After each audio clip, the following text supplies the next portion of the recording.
Entonces vamos a empezar la clase de hoy. Espero que hayan estudiado, estén estudiando los temas que ya hemos dado hasta acá. La clase pasada vimos anamnesis, ¿verdad? Para la historia clínica. Vamos a salir un poco ya de historia clínica, ya están aburridos ya de eso. Vamos a hablar un poco de infección en cirugía. Pues como todos ustedes van a ser cirujanos, pues tienen que aprender esto, ¿verdad? Todos van a ser cirujanos, ¿no? Nadie va a ser cirujano, ¿verdad? El resto se pueden ir ya. Él, ella, el resto se pueden ir. Que no quiere ser cirujano, ¿para qué se quedan ahí? Bueno, entonces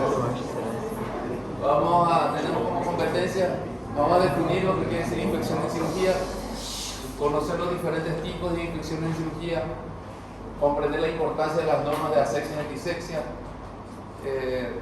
Realmente sería bueno darle una clase aparte. No sé si alguno tuvo la oportunidad de participar en una charla que dimos con la gente de la Liga de Cirugía el año pasado. A ver si este año organizan otra vez y puedan, para hablar más bien de lo que es asepsia y antisepsia, las áreas de quirófano, esa parte que realmente es donde aprenden esta parte. Reconocer las infecciones en los pacientes quirúrgicos. Esos serían los 4 objetivos de la clase de hoy que esperemos cumplir. Entonces,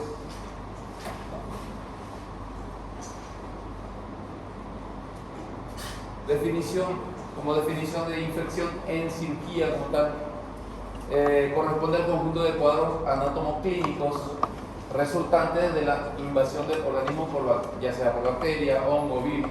Infección, saben ustedes que no es solamente bacteria, puede ser por varios microorganismos, que pueden ser bacterias, pueden ser hongos, virus, que van a determinar procesos inflamatorios, que es más bien como una defensa del parte del cuerpo humano, que van a ser localizados, generalizados y que son pasibles casi siempre de un tratamiento combinado médico-quirúrgico.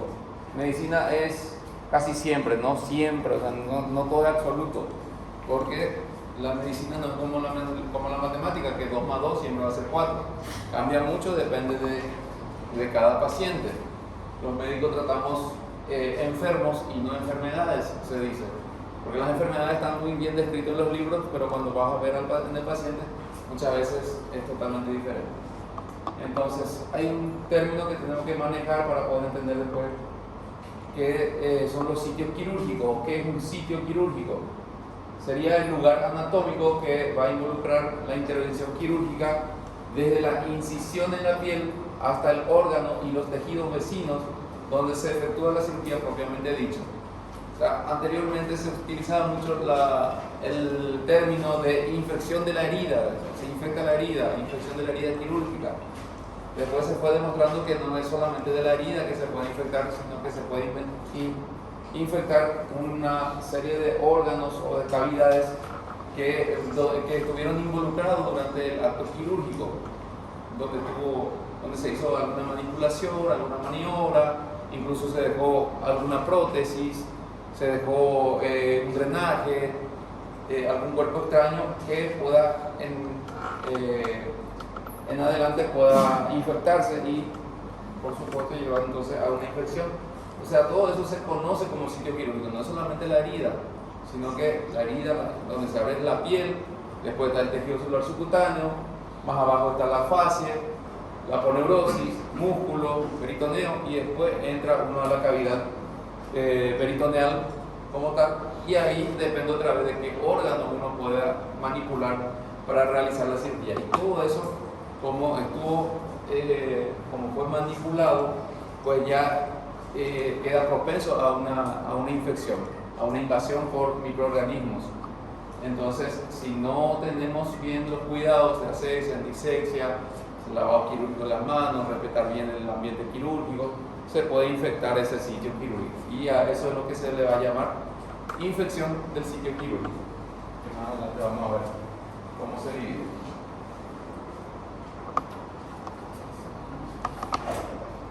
Entonces, dado eso que le dije anatómicamente, que tenemos la piel, tejido celular subcutáneo, podemos dividir el sitio quirúrgico en sitio quirúrgico incisionales y sitio quirúrgico de órganos y cavidades. A su vez, las incisionales, si vamos desde la piel al tejido celular subcutáneo, vamos a tener dos cavidades, dos espacios otra vez, las incisionales superficial y las incisionales profunda. La superficial, como ya le dije, va a comprometer lo que es la piel y el tejido celular subcutáneo, hasta ahí nada más, donde se van a ver la celulitis, un seroma, muchas veces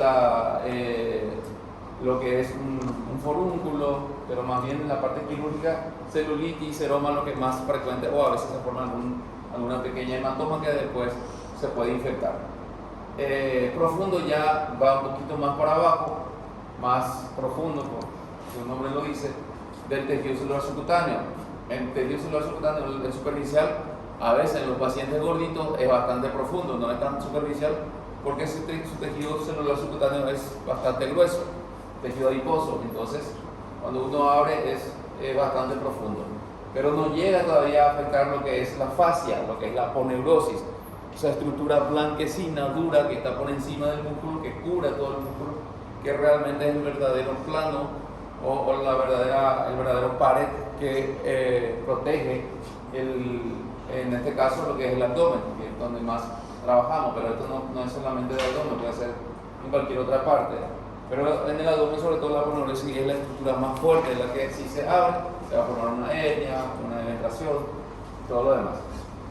Y compromete ya también el plano muscular. El plano muscular ya abajo está el peritoneo y adentro ya es cavidad. O sea, hasta el plano muscular es incisional profunda.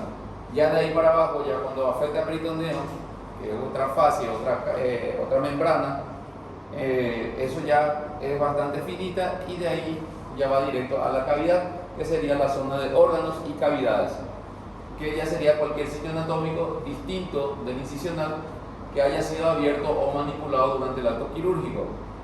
Si usted opera un apéndice, ahí manipula todo lo que es la cavidad, la fosa ilíaca derecha, ahí se encuentra lo que es el ciego, en caso de las mujeres están los órganos genitales internos o femenino interno, entonces se pueden infectar eso y producir un acceso del saco de Douglas, un acceso parietocólico, a veces produce un acceso subfrénico, y entonces es una serie de infecciones que podemos tener en esa zona.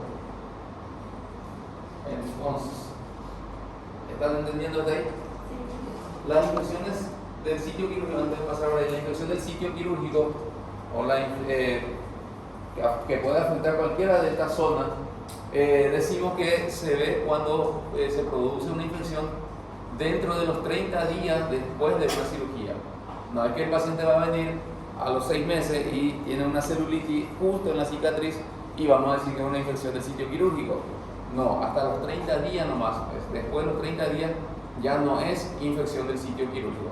Ya sería una nueva infección producto de alguna otra causa. A lo mejor se lastimó, se rascó, se lesionó ahí la piel, esa piel tiene bacteria, proliferó y produjo la infección, pero ya no tiene nada que ver con la cirugía.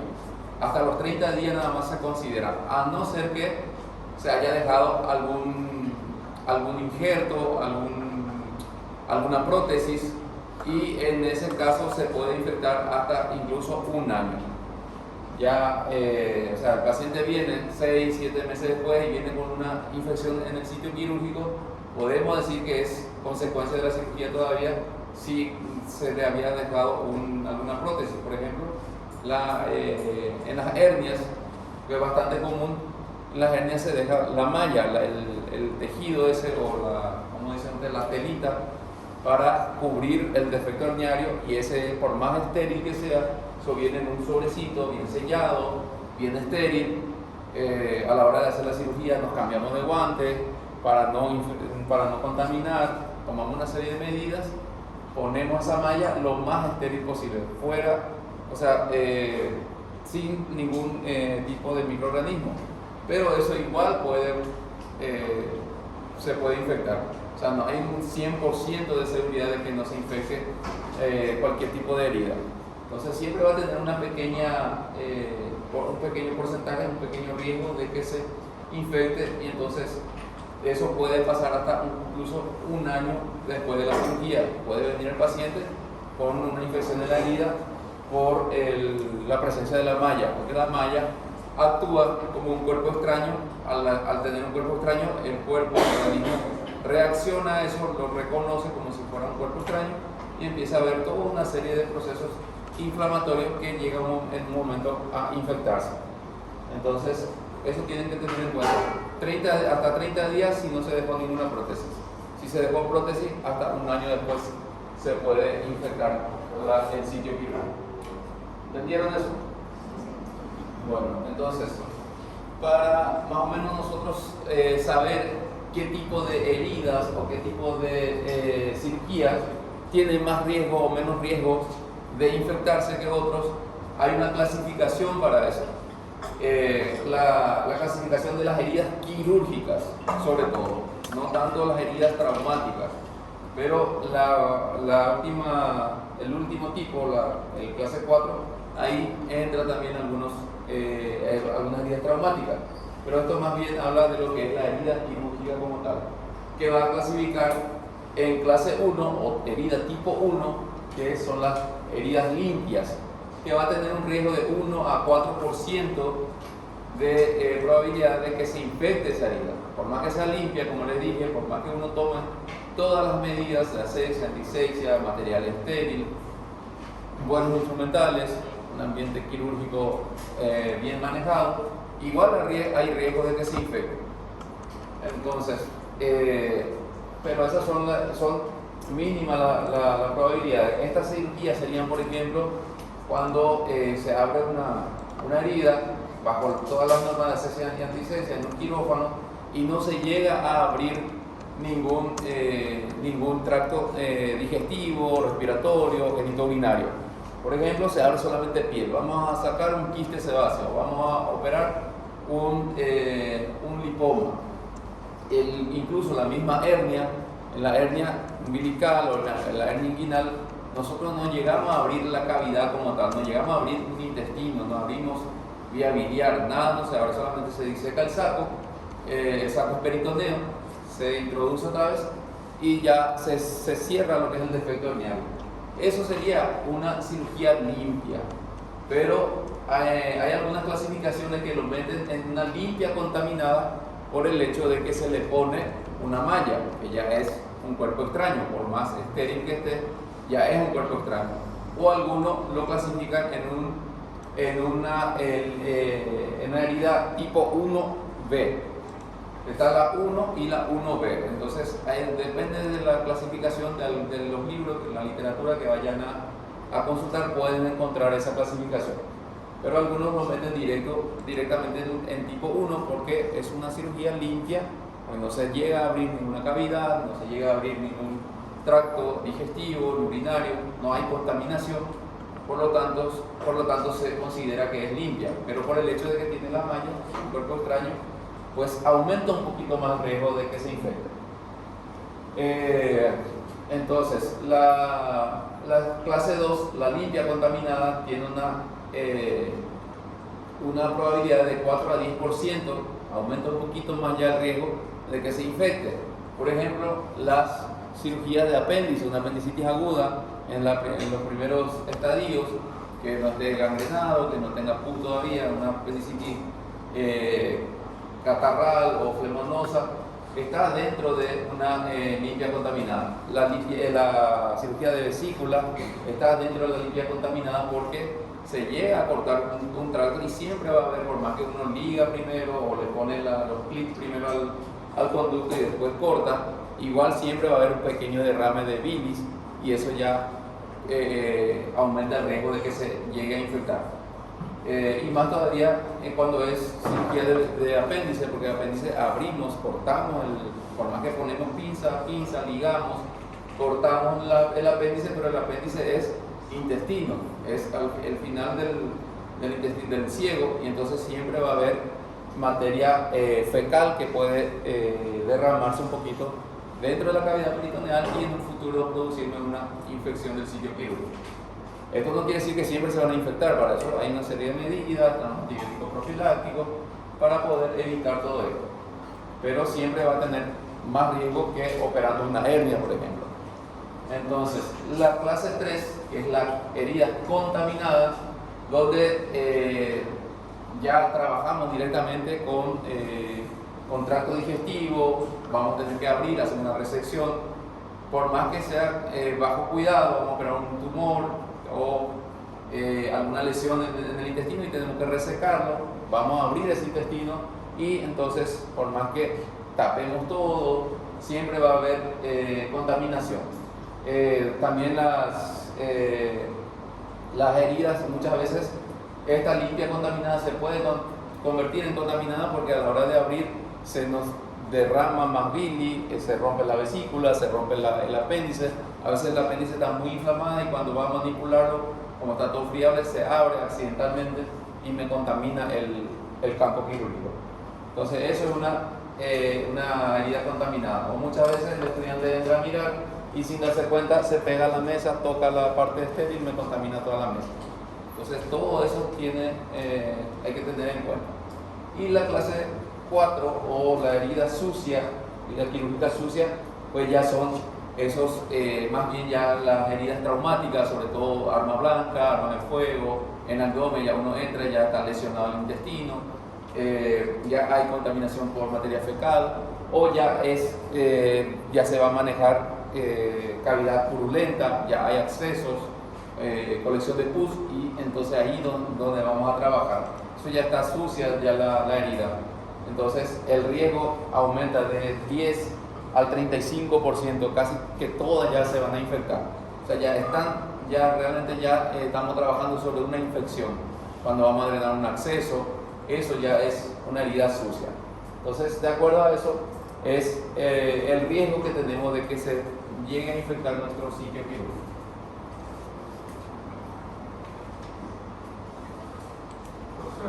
Dígame. Escucha. ¿Cómo saber si cuando hacemos el lazo quirúrgico colocar-se na máquina, tem como saber se caso é uma reação a esse corpo estranho, se é uma infecção de microorganismo, ou se é de material, se é um corpo estranho que reacciona ao seu corpo? No entiendo, doctor. ¿En el momento de la cirugía o después? Depois, a gente fez cirurgia. Claro, después vamos a ver. O corpo estranho, daí tem que reaccionou. Tem como saber se foi por causa de um microorganismo ou pelo fato de material alérgico do paciente. Claro que hay formas, por eso es lo que vamos a ver. Se hace cultivos, se cultiva todo. Si es un cuerpo extraño, hay una prótesis, esa prótesis se retira y se manda a cultivar. Y ahí se va a ver qué germen crece y a qué tipo de antibiótico es sensible. Entonces ahí ya se está sabiendo que lo que se infectó fue la prótesis. A veces mandas a eso, la prótesis no tiene nada que ver, es por otra vía. ¿Sí? Para eso se hacen los cultivos de la secreción, cultivos de la prótesis, incluso hasta el catéter con el que se pone la hidratación, eso se cultiva para saber si es esa la causa o no de la infección. Y ahí es donde está realmente el diagnóstico de la infección. Antes de eso, la infección el diagnóstico es presuntivo nada más. No es un diagnóstico certero porque nosotros no vemos al microorganismo, nosotros sospechamos nomás de que está infectado por los signos que vamos a ver, que tiene pus, que el paciente está con fiebre, que la herida está caliente, que está enrojecida. Nosotros presumimos de que está infectado, que está una infección, pero de ahí qué germen es no sabemos, hasta que se mande al laboratorio. Lugares de origen de los gérmenes, de dónde pueden venir esos gérmenes, esos microorganismos, esas bacterias, esos hongos que pueden infectarnos la herida, ¿de dónde pueden venir? De la superficie externa del huésped, piel, mucosa, donde se toda la herida superficial. Este es el mayor fuente de contaminación, porque todo el mundo tenemos bacterias en nuestro cuerpo, la piel, el tracto respiratorio, el tracto digestivo, está la flora normal, que están las bacterias ahí, pero como es su hábitat natural, no hacen nada. Pero si se manipula mal, hay una translocación y la bacteria, los estafilococos que tenemos en la piel, puede producir una infección generalizada. Un pequeño cortecito, una pequeña herida, a veces uno le pica, se rasca la uña larga, lastima un poquito la piel, eso puede producir una infección. Entonces, esa es la mayor, el mayor lugar, mayor zona de donde va a provenir los gérmenes. Esta es la microflora autóctona de las vísceras correspondientes. Cada víscera tiene otra vez su propia flora, no es la misma flora bacteriana que va a estar en el intestino grueso que en el intestino delgado, y mucho menos en la vía respiratoria. Son diferentes gérmenes, entonces depende de dónde usted está trabajando, va a ser el riesgo de que se contamine, y de acuerdo a eso también los tipos de antibióticos que uno va a ir poniéndole a su paciente. La contaminación exógena del ambiente o personal quirúrgico debido a una ruptura de la técnica quirúrgica aséptica. No se respeta el quirófano. El quirófano tiene que ser, como se dice, el quirófano es como un templo sagrado dentro del hospital. No cualquiera puede entrar ahí a ese quirófano. Es por eso que muchas veces somos un poco exigentes a la hora de que entren al quirófano. La cantidad de personas no debe de ser muchas personas, tiene que ser el equipo quirúrgico, máximo 2 o 3 más, porque mientras más gente, más riesgo de contaminación, porque yo tengo germen, usted tiene germen, y mientras más personas, pues hay más fuentes de microorganismos que puedan infectarme el ambiente e infectarse la herida. Dentro del quirófano uno no debe de hablar mucho, hablar lo necesario nada más. No puede estar entrando y saliendo, no pueden entrar con cualquier ropa, para evitar toda esta contaminación. Entonces, la otra fuente es la parte externa del ambiente del paciente. El paciente usted lo puede preparar muy bien, hizo su baño antiséptico, se puso su antisexia en la piel, se cubrió todo el campo estéril, se pone sus guantes, pero por ahí anda la gente recorriendo, la enfermera, los estudiantes, los anestesiólogos sin tapabocas, hablan, conversan, escupen todo por ahí, empiezan a soltar microorganismos, bacterias, y se puede infectar la herida. Entonces hay que tener en cuenta eso también. Y la combinación de cualquiera de esos lugares. Puede ser, no se preparó bien la piel del paciente, no se preparó bien la víscera en cuestión que se iba a operar, y el quirófano es un mercado. Cualquiera entra, todo el mundo habla, el médico no se lava, el cirujano no se lava las manos, se rompió su guante, siguió operando así, un montón de cosas, y por lo tanto se va a infectar esa herida. ¿Bien?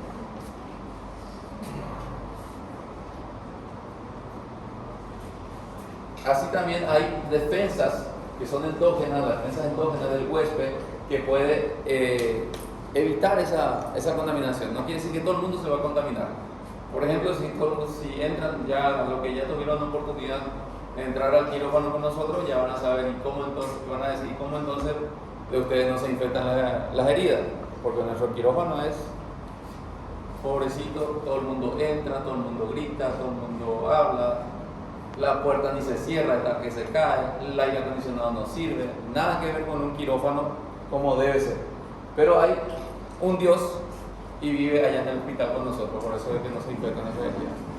Entonces están las barreras físicas que protegen. La primera barrera física y la más importante es la piel del paciente. La misma piel que cubre todas las infecciones. Entonces ese es el que hay que cuidar bien. Evitar esos rasurados.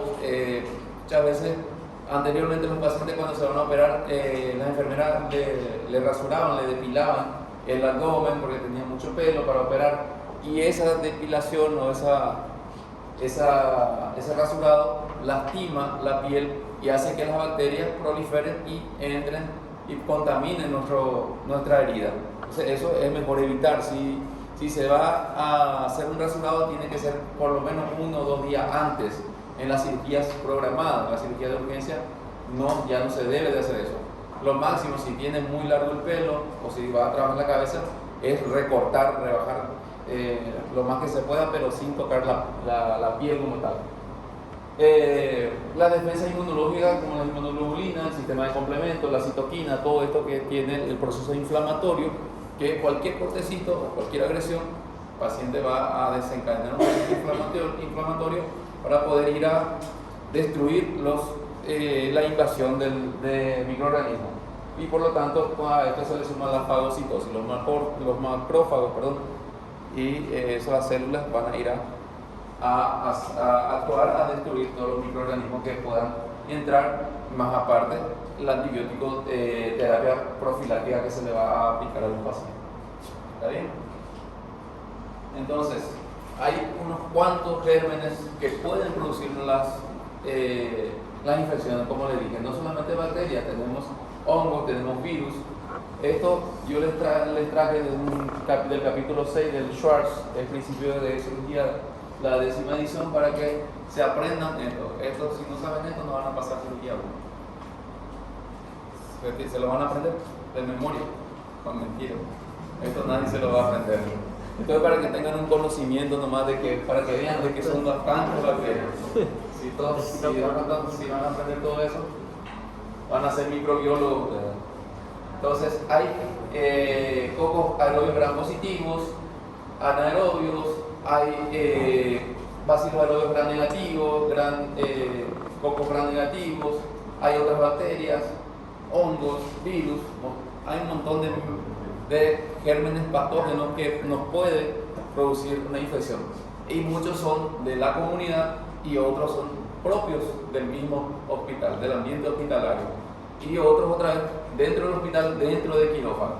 Entonces, de acuerdo a eso es que uno tiene que tener cuidado, evitar que los pacientes estén internados mucho tiempo. Lo ideal es que se ingrese una noche antes y al día siguiente se opera y las 24 horas ya se va de alta. Por eso últimamente se prefiere también la cirugía laparoscópica, porque es menor tiempo de internación, menos agresión, menos manipulación en la piel y evita las infecciones. Lo ideal es 12 horas máximo, se van de alta. Mientras menos pasen en el hospital, menos probabilidades de que se contaminen, de que se infecten. Entonces tenemos los estafilococos aureus, epidermidis, diógenes. Estos la mayoría son más bien lo que se encuentran en la piel. Escherichia coli, todo esto se encuentran dentro del tracto digestivo, por ejemplo, que pueden producirnos las infecciones del sitio quirúrgico. ¿Está bien? Así que se van a aprender eso de memoria. Tenemos los factores de riesgo de las infecciones en el sitio quirúrgico, que podemos dividirlos de varias formas, de muchas formas, para poder aprendernos mejor. Esto es una clasificación que está también en el mismo libro ese que les digo, el Schwartz, si quieren intensificar su estudio, su conocimiento, pueden revisarlo. Tenemos factores que son propios del paciente, hay factores locales y hay factores microbianos. Entonces, de acuerdo a los factores del paciente, hay pacientes que van a tener más riesgo de infectarse que otros. Por más que usted lo lleve al mismo quirófano, le ponga el mismo antibiótico, le haga la misma cirugía, tenga los mismos cuidados, igual uno se va a infectar y otros no. Depende de cada persona. Como les dije, tratamos enfermos y no enfermedades, cada enfermo es diferente. Uno de los factores que hace que aumente el riesgo de infección del sitio quirúrgico es la edad avanzada. No es lo mismo un viejito de 70 años que un muchacho de 20 años. El que más riesgo va a tener es el viejito, porque ya su inmunidad no es la misma. Ya su sistema inmune, todo lo que es el sistema de complemento ya no es lo mismo que un paciente joven. Un inmunodeprimido puede ser, está bien, un paciente joven, pero el viejito está más fuerte que el jovencito, porque el joven tiene alguna enfermedad, usa corticoides, tiene alguna enfermedad que lo inmunodeprime. Entonces, esos se van a infectar con más facilidad. La obesidad, los gorditos, muy alta probabilidad de que se infecte la herida, porque para empezar, tiene el tejido celular subcutáneo bastante amplio, bastante profundo es la cavidad que deja.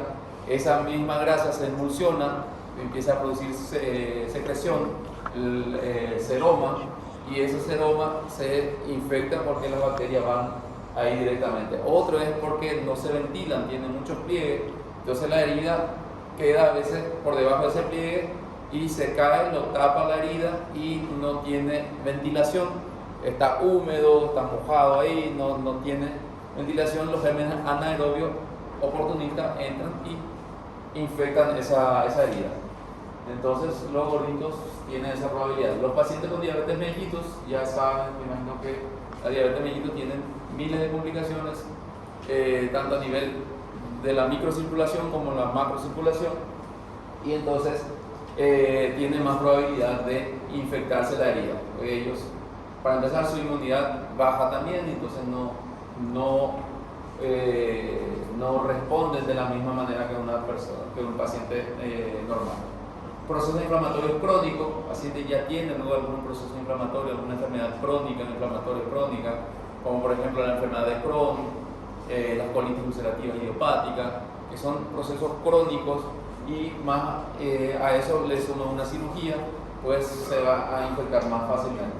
Los pacientes desnutridos, el paciente que fuma, el tabaquismo es enemigo número 1 de la cirugía, porque produce infección, después produce hernia, produce eventraciones, porque el paciente no tiene colágeno, la insuficiencia renal, la vasculopatía periférica, los pacientes con anemia, los pacientes que están expuestos a radiaciones o recibió terapias con radioterapia por alguna enfermedad, entonces o trabajan recibiendo radiaciones, van a tener riesgo de infección del sitio quirúrgico. Las dermatosis crónicas, el estado portador de, por ejemplo, de Staphylococcus, sobre todo Staphylococcus aureus. Hay personas que constantemente tienen foliculitis, sobre todo en la nariz, se tocan, se raspan la nariz, se infecta, o tiene foliculitis en la piel.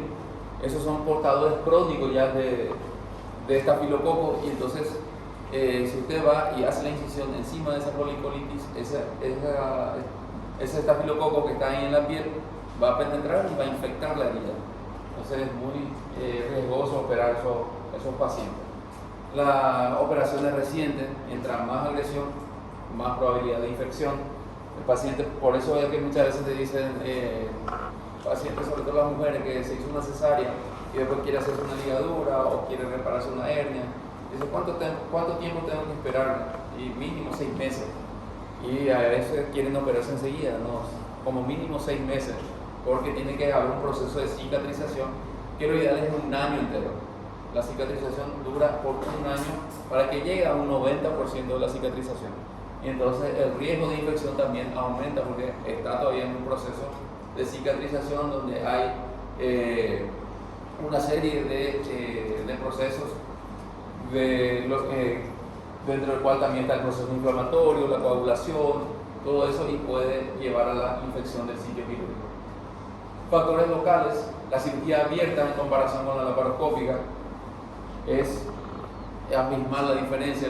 La cirugía abierta, la infección es mucho más frecuente por una herida grande, se manipula mucho más, se toca directamente la herida. Cuando uno retira el espécimen o cuando se retira la pieza operatoria, pues pasa por la herida. Sin embargo, cuando uno opera por la laparoscopía, uno ni siquiera toca la piel. Se toca cuando uno va a abrir nomás la piel, mete los trocar y es todo a través de las pinzas, y uno no está manipulando la piel. Y cuando saca la especie, o lo saca en una bolsa o lo saca a través del trocar, y no contamina el sitio quirúrgico. Entonces es mucho mejor la cirugía laparoscópica. La preparación deficiente de la piel, no se bañó al paciente, no se le hizo un baño prequirúrgico con antiséptico, no se le hizo bien el campo quirúrgico, ese que antes de operar nosotros pintamos con yodo, no se hizo bien eso. Como le digo, se hizo el rasurado, ahí en el momento lesionó piel, proliferó bacterias, una mala preparación de la piel. Contaminación de los instrumentos, no está bien estéril, estaba abierta la caja, o vino alguien sin guante o con guante de procedimiento, tocó la caja, se cayó la pinza. Entonces eso va a contaminar nuestra cirugía, va a infectar nuestra herida. Los procedimientos, la profilaxis con antibiótico inadecuado, el uso inadecuado de antibióticos. Muchas veces el antibiótico profiláctico se entiende mal, sobre todo en las enfermeras. Uno le pone antibiótico prequirúrgico, por más que nosotros escribimos a veces 30 minutos antes, lo ideal es que se ponga 30 minutos antes o durante la inducción anestésica, porque la vida útil del antibiótico tiene también un tiempo. A veces dura un tiempo para poder actuar, empieza a actuar después de 1 hora, pero a las 2 horas ya no hay en sangre, entonces ya fue desechado por el organismo. Si el cuerpo recibe y no le hace falta, no hay ninguna infección, desecha a través de los riñones, del hígado, depende de cómo sea el metabolismo del antibiótico. La mayoría de los antibióticos profilácticos se deben de poner 30 minutos antes o durante la inducción anestésica, porque después de esa media hora ya empieza a actuar. Empieza a actuar y está dura en sangre 1 hora, máximo 2 horas, después empieza a caer y ya termina, ya no tiene antibiótico. Entonces nosotros a veces ingresamos a nuestro paciente a las 7 de la mañana y no operamos porque está yendo el quirófano, porque esto, por lo otro. A las 3 de la tarde operamos a nuestro paciente y la licenciada ya le puso su antibiótico a las 7 de la mañana y ya no se hizo más ningún antibiótico. Y operamos nosotros a las 3, entonces no tiene antibiótico profiláctico en nuestro paciente porque ya se desecha. Por eso lo ideal es que en el momento de la cirugía o cuando va a ir de la sala a quirófano, ahí es que se le ponga. A veces ya se va de la sala, está en quirófano, pero el quirófano se complica la cosa, no entra a la cirugía porque todavía no sale el otro paciente, no se encuentra la limpiadora, un montón de cosas. Y entonces pasa ese tiempo y nuestro antibiótico se pierde otra vez.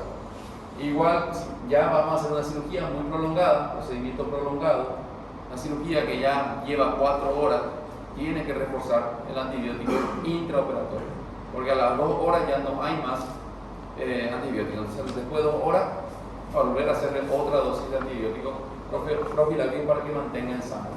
Y así. Si no hace eso, el riesgo de que se infecte es mucho mayor. No quiere decir que todos se van a infectar.